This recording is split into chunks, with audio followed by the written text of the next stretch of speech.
let's see. Okay, the first thing we're going to talk about is voting ratios. So like assuming that our this project might end up being like say 50 senators, so it uh, we're planning this society, voting on these laws. Travis, do you have a thought? And we can even compare it to like the U.S. For a law to pass, is there a certain percentage of people that vote on a law that there should be a certain percentage before the law passes? Yeah, well, my view would be that it should just be over 50% majority. If the majority Okay. votes in favor of it, it should pass. Okay. I'm Eric, of a you just similar mindset. Yeah. okay. Gotcha. So the reason I feel like I lean more towards like a 2/3 situation is because I like when it's hard to change something. It's not just if the whims of the majority are leaning one way or another. That at any given point, people can have their like freedom stripped from them. I like the idea of like having to convince a higher percentage. What are Travis? What's your thoughts on why that wouldn't be best? I'm just inclined towards like a more democratic system. I feel like if most people are in favor of something, if most like representatives are in favor of something, it should pass. Like I Okay. don't see why the minority should be able to prevent something that the majority supports from getting through. Okay. So like if like in the US there was say one year there was 52 Republican senators and 48 Democratic senators. And then let's imagine 4 years later it's going to switch up or something. Would you say it's as simple as if the Republicans all decide together that they want a bunch of different things to go through because it's 52 that it should go through? Um, well, if the Republicans decide that they want a bunch of things to go through, I mean, I think that probably is just the best system to have because I think it allows people like if people vote for a certain political party, I think it's good for that party to be able to implement what it campaigned on. And if people don't like what that party's doing, they can just replace it. I don't like the gridlock we have in the current political system in the U.S. where you get elected, but then you can't get anything done. Gotcha. Okay. I forgot to bring a notepad with me. Oh, gotcha, gotcha. Well, Um, okay. Well, Eric, do you have any other thoughts on the topic before we switch to the next one? so I I like the idea. Like I generally lean towards a majority vote, but my thing, I have a stipulation for that, and it's that if there is, say, like, I mean, I've lived in America my entire life, so this is probably sheltered by that, but if there is a two-party system, effectively, we could just end up seeing what we've seen for the past, I don't know, 8, 12 years, probably longer, honestly, where like one party will just obstinately vote along party lines and just refuse to let things go through, and that kind of becomes an issue. Um, so I think that like in order to fully flesh out an answer for which one of those I'd prefer, I would need some more clarifying questions. But as it stands, like generally the majority seems to be the way to go. Okay. Um, I don't know how to balance it properly though. I'm no lawmaker, so Carson, Yeah. I would also say that I don't like the current U.S. political system. Ideally, I think we would reform it to make it more first past the democratic than it post would is. probably be something to reform. Oh yeah, well, yeah, that too. We need to get rid of that. Well, the problem with first past the post, one of the problems with that is it's a similar thing where with first past the post, you can get candidates elected when like the majority of voters voted against them. Oh yeah. We Gotcha. see that a lot of the time, a lot of Like times, especially over the past 30 or so years. there are like primaries where primary elections where you have candidates have won with like less than 20% of the vote before they've gotten the nomination, yeah. just because there are so many people running. And it's like, so you have a situation where like 80% of people like voted against this candidate, but because they got the plurality, they get in. I would prefer something like ranked choice voting or some alternative voting system. Yeah. Ranked choice would be a pretty good first step to me. Yeah. And I think so with this project, since the senators we're kind of already there, the deciding how to vote on things will just be about the laws themselves. But I think we will do something like that, where if we start off with a range of things, kind of like the abortion one, there was a range of options of conception, 12 weeks, 20 weeks, birth. And then once we get a gist of what everybody wants, I think if I remember correctly, with the abortion one, let's see, it was 9 people were at 12 weeks, 6 people at 20 weeks, and then 7 people at birth. So now that we have a feel for what people are kind of wanting, if we kind of narrow it down, there's a good chance that between the variety of people, it'll land somewhere on like 14 or 15 weeks. So we'll just have to Was have there any just out of curiosity, was there any like nevers in there? Because I feel like there'd be for at least conception, one you person mean? that I've spoken to.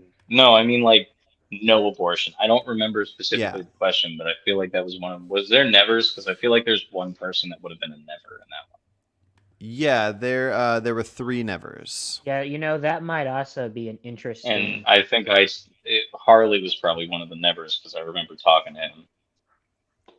Yeah, I'm pretty sure Harley is comfortable with me saying it was him. I do want to make sure that everybody's comfortable with me sharing who voted what, but I think that's part of this project is being okay with everybody knowing what you're voting for.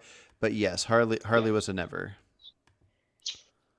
I remember talking to him and like the half-hour conversation we had after the camera went off and all the stuff he said. So like that's not shocking to me. Gotcha. I Speaking can of Harley, volunteer it, Harley's but I was a Harley's here right now. How you doing, Harley? But I can, with full transparency, All right. I was a at conception like vote myself because I don't like the idea of the slippery slope that comes into place when they start putting restrictions down.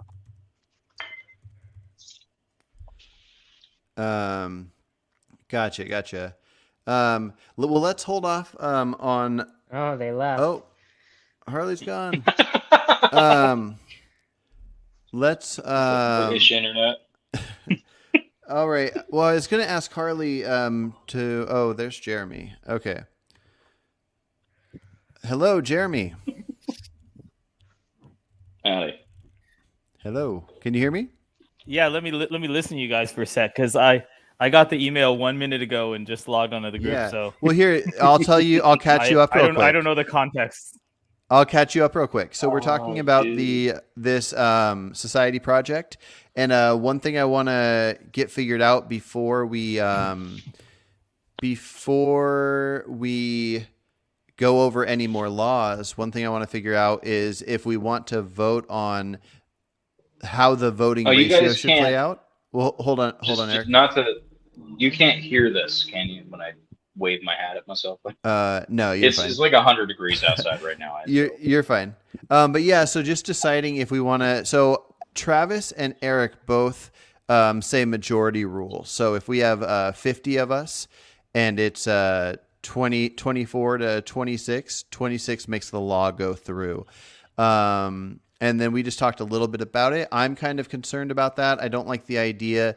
If we were to compare it to the U.S., I don't like the idea that if one year there's 52 Democrats and 48 Republicans, and then the Second Amendment gets removed, and then 4 years later it's the other way around, and then now that the Republicans are in, it's like, I don't know, everybody must be Christians, or I don't know, but I don't like the idea that if a majority by one votes a certain way, that's the new law of the land.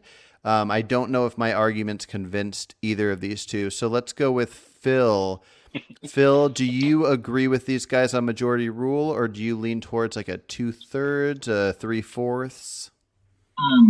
There is, I think, if you don't want to have a constitution, one thing that's kind of interesting is each time you pass a law, you could include in the law maybe, well, you wouldn't want to always be able to do this because then you're screwing over the next Congress, and then it's less democratic for the next group of people because you've said, okay, you have to have this majority. There's some times where it kind of has to be the case, though. Like, let me say this, for example. If you look at the European Union and states entering into the European Union and leaving, to me, it makes sense that if you want to leave after you've entered in, maybe you need like 60%, not 51%. Something where it's not like you're oscillating back and forth, causing chaos for your own economy because you're having a political tug of war. Does that mean like, so to make a law, it would be majority, but to change a law, it would be like 60% or 2/3? I would say that we could work out the details, but that's just my initial analysis of what the problem would be.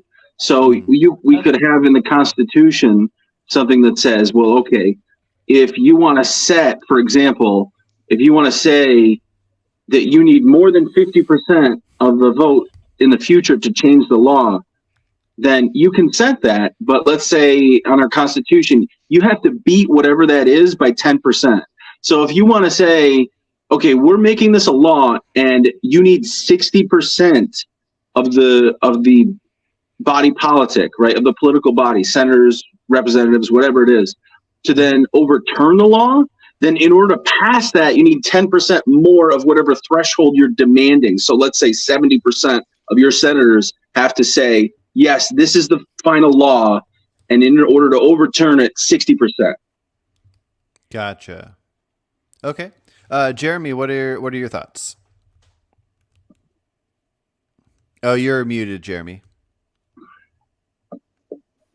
Okay.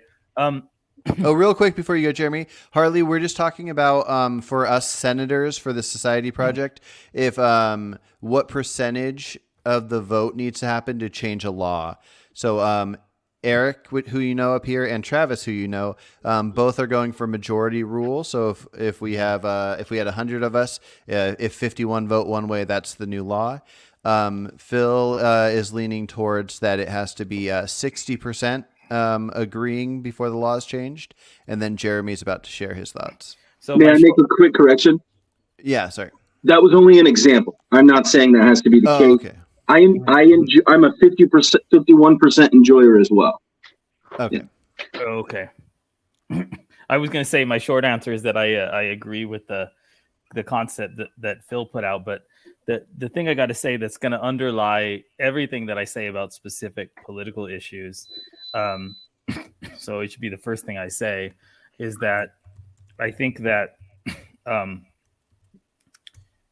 that in any just reasonably healthy society, it's going to be the case that the vast majority of organization is going to have to do with social structure or kind of organic social structures, family structures, the individual moral values of the people that make it up, and things that are not stemming from the law. So I think of the law, and especially the criminal law, as sort of like the tools that a surgeon or a hospital has available to occasionally intervene when there's an unusual problem, to perform a surgery or to do something that brings the broken human back to a normal, healthy state. But the healthy state itself is coming from the civil society. It's coming from the social norms and the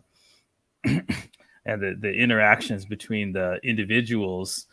So I should think of the law as something like Dr. Frankenstein trying to build the healthy person from scratch or whatnot. It seems like a very wrong way, a dangerous way to think about law. So Let me cut you off real quick. Just Jeremy, okay, because I know that's your stance, and I think Phil has a very similar stance to you as far as the majority of the citizens in an area have a huge effect on how something should go. I would say for now, while it's just us creating laws based on our own personal stances, we should imagine that us lawmakers are also the only citizens. So we're each throwing out an idea for what we want to take place in this area, knowing ourselves. And if you want to feel like you are accepting the variety of stances you hear as well. Yeah, I'll just very briefly in one sentence. I don't think that you can come up with a good individual view on what the law should be without first understanding a description of the cultural and moral norms of the people that you're trying to impose law upon. Okay. This is the second sentence, but it's not going to be one size fits all. Yeah, gotcha. Okay, so Harley, go ahead and share your thoughts. So let's say there were let's make it easy math. Let's say there were 20 of us senators, and we were trying to vote on something like if we were going to make it illegal to circumcise babies. How many of the 20 senators do you think need to vote one way to make that the official law? Well, hello everyone. You've had me until my pizza in my oven cooks, and then I'm done. So, Okay. not that you're not as important to me as that, but you're not. So, but I would say I lean more towards a system where previous laws enacted can't simply be repealed at the first opportunity, and so I lean more towards this kind of 60% following the initial vote. Like this, if there's an initial vote, let's say we're setting up this society, like you said, then it's, majority rule, or it's first past the post, or whatever else it might be. But then once the laws have been put in place, then I think in the same way as the American Constitution requires a high burden to change constitutional amendments, that there should be not as strong, but certainly more weight, I think, put on changing that which was done before, which would require a bit more of a bit more consensus to do things, rather than it being to the whim of each election and to the whim of whatever particular movement was in vogue at a particular time. So Okay. Yeah, I like that. All right. I think what I'll end up doing is similar to how I sent everybody the initial 15 things they voted on. When I send out a new section of things to vote on, the top one will be deciding, do we want majority rule or do we want 60%? And then we'll just see what we'll basically vote on, seeing how our votes affect things. Phil, what's up? Yeah, I just didn't want to, interrupt. Could we also have an option for my sort of hybrid system where I don't know if we go for 5% or 10%, but it's if the party passing the bill at the time wants to impose as high a threshold as they are allowed to, then it would depend on how many votes they had at the time. So if we have 60% of the votes to pass the law in the first place, that if there's a 10% difference, then that still puts the vote to overturn it at 50%. But if we have 65, that puts it at 55. If we have 75, that puts the vote to overturn at 65. You know what I'm saying? So I'm not sure if I quite follow that. I'm really good with math, but for some reason, I'm not sure if I quite follow what you're saying. Do you? Okay. Go ahead. I was going to ask if Jeremy or Harley or anybody else understood that, and maybe I just wasn't catching it right. I understand it. I've never heard anybody express that before. Pretty well. I'm terrible at math. Like but were you trying to say that? I'll just say it maybe I'll say it in another way. Okay, so let's imagine. Let's have a imagine. Let's do supermajority. the 20. Well, Phil, real quick. Let's imagine there's 20 of us. There's actually 27 now, but let's say there's 20 of us. We're voting on circumcision. Give me an example of how that would play out, and then what would need to happen for the follow up. Okay, so for example, let's say we are all 20 of us, or let's say the law that's on the docket on the table is, let's say if we want to ban all video games, okay, because we just think they're bad and they cause violence or something. So we go to ban video games, and 11 of the 20 of us want to ban the video games. So we pass the law, and next time it comes around, let's say it flips. 11 of the 20 want to unban video games, then it passes. But under the Constitution, which is what we're calling this, I think, let's say as long as you have more than 60% of the vote, you can start imposing a restriction like you're talking about, a supermajority.